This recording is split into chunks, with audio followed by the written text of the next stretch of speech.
लूका रचित सुसमाचार अध्याय 11। प्रभु की प्रार्थना। फिर ऐसा हुआ कि वह किसी स्थान पर प्रार्थना कर रहा था।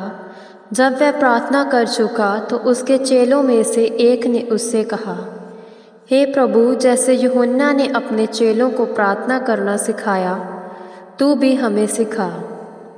उसने उनसे कहा, जब तुम प्रार्थना करो तो कहो, हे पिता, तेरा नाम पवित्र माना जाए, तेरा राज्य आए, हमें दिन भर की रोटी प्रतिदिन दिया कर, हमारे पापों को क्षमा कर, क्योंकि हम भी अपने प्रत्येक अपराधी को क्षमा करते हैं, और हमें परीक्षा में ना पड़ने दे। आग्रहपूर्ण प्रार्थना करने का प्रतिफल। उसने उनसे कहा, तुम में से ऐसा कौन है जिसका एक मित्र हो और वह आधी रात को उसके पास जाकर कहे, हे मित्र, मुझे 3 रोटियां दे, क्योंकि मेरा एक मित्र यात्रा करते हुए मेरे पास आया है और मेरे पास उसे खिलाने के लिए कुछ भी नहीं। वह भीतर से उत्तर देकर कहे, मुझे नाश्ता, द्वार बंद हो चुका है और मेरे बच्चे मेरे साथ बिस्तर पर पड़े हैं, मैं उठकर तुझे कुछ भी नहीं दे सकता। मैं तुमसे कहता हूँ, यदि मित्र होने के नाते वह ना उठे और उसे कुछ भी ना दे, फिर भी उसके बार बार आग्रह करने पर वह उठकर उसकी जितनी भी आवश्यकता हो देगा। मैं तुमसे कहता हूँ, मांगो तो तुम्हें दिया जाएगा, ढूंढो तो पाओगे, खटखटाओ तो तुम्हारे लिए खोला जाएगा। क्योंकि जो कोई मांगता है उसे मिलता है, और जो ढूंढता है वह पाता है, और जो खटखटाता है उसके लिए खोला जाएगा। तुम में से कौन ऐसा पिता होगा कि जब उसका पुत्र रोटी मांगे तो वह उसे पत्थर दे, या मछली मांगे तो उसे मछली के बदले सांप दे, या अंडा मांगे और उसे बिच्छू दे? अतः जब तुम बुरे होकर अपने बच्चों को अच्छी वस्तुएं देना जानते हो, तो तुम्हारा स्वर्गीय पिता उनको जो उससे मांगते हैं पवित्र आत्मा क्यों ना देगा। पवित्र आत्मा की शक्ति। फिर वह एक दुष्ट आत्मा को निकालने लगा जो गूंगी थी, और ऐसा हुआ कि जब दुष्ट आत्मा निकल गई तो गूंगा बोलने लगा, और भीड़ को बड़ा आश्चर्य हुआ।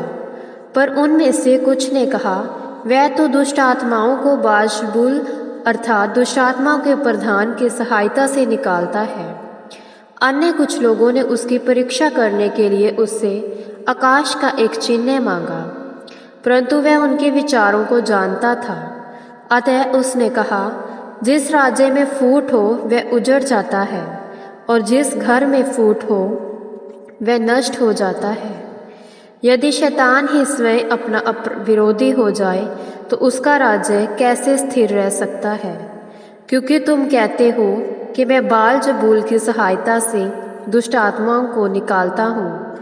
यदि मैं बालज़बूल की सहायता से दुष्ट आत्माओं को निकालता हूँ, तो तुम्हारी संतान किसकी सहायता से निकालती है? परिणाम स्वरूप वे भी तुम्हारे न्यायी होंगे।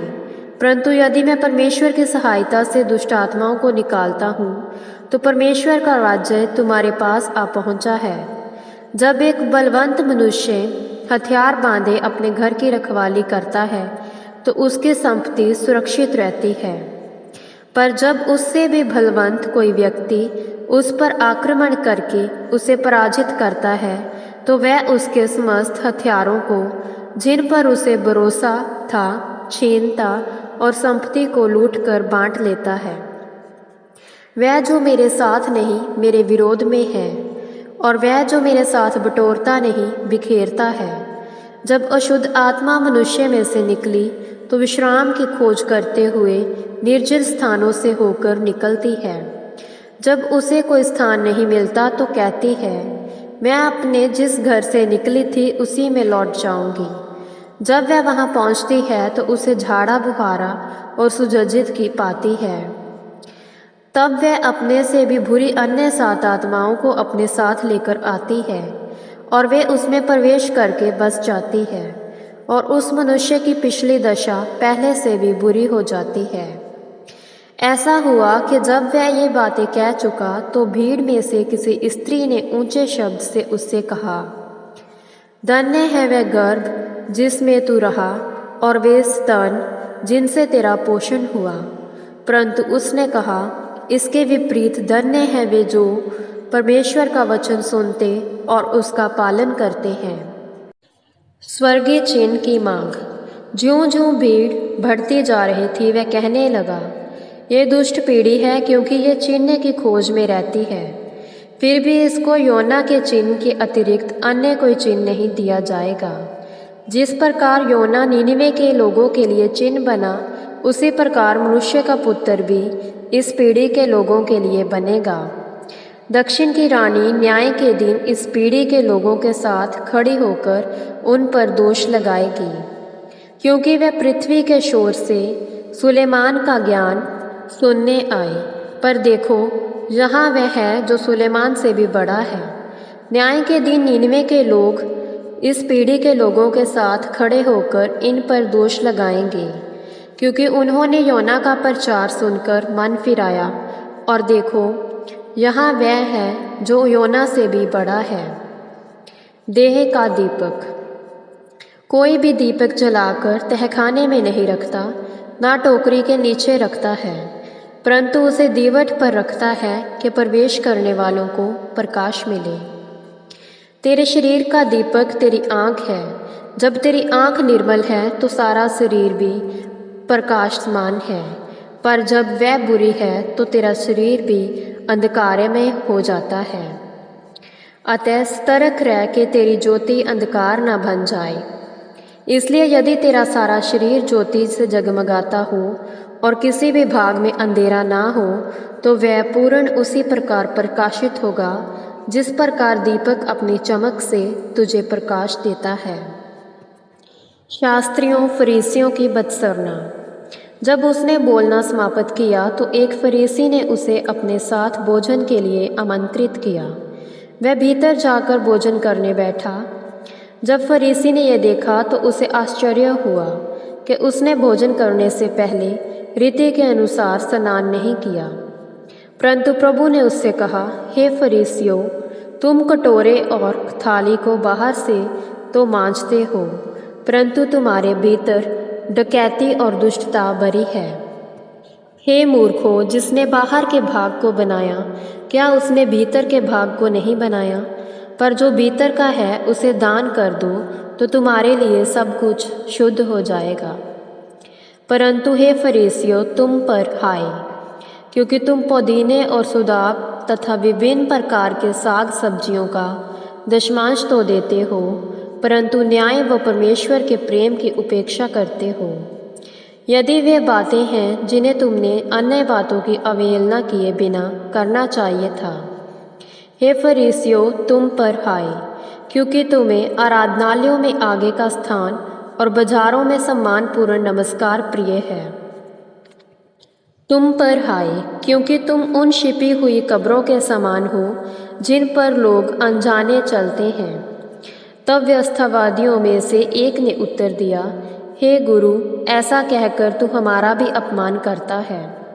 परंतु उसने कहा, तुम व्यवस्थावादियों पर भी हाय, क्योंकि तुम मनुष्यों को ऐसे बोझ से दबाते हो जिन्हें उठाना कठिन है, जबकि तुम स्वयं उन बोझों को एक उंगली से भी छूना नहीं चाहते।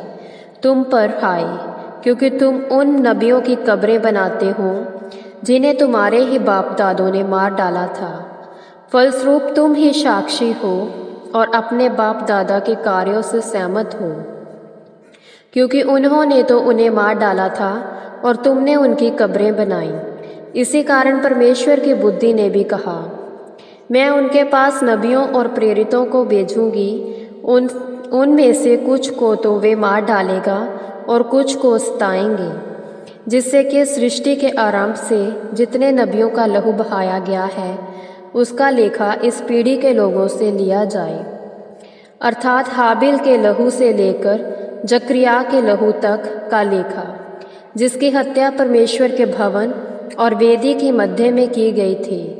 हाँ, मैं कहता हूँ कि इसी पीढ़ी के लोगों से लेखा लिया जाएगा। हे व्यवस्थाविदों, तुम पर हाय, क्योंकि तुमने ज्ञान की कुंजी छीन ली है।